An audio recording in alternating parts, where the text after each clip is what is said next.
ഒട്ടകത്തിന്റെ ഇറച്ചിയാവുമ്പോ നല്ല രുചിയാണ്. അറബിയിൽ ചൊല്ലുണ്ട്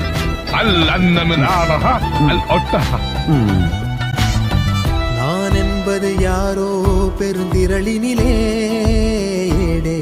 நான் என்பதை வீசி எழுந்தேனே மனமே, தான் என்பது போகும் பெருங்கணத்தினிலே கூவி வாவென்றொரு வாழ்க்கை சிறு குரலாய் அருளாய் பேச, போகாதொரு ஆழம் தேடி நீந்தி நீந்தி மூழ்கி போவேன், வாழாதொரு வாழ்வை தீண்டி வெளிச்சத்தில்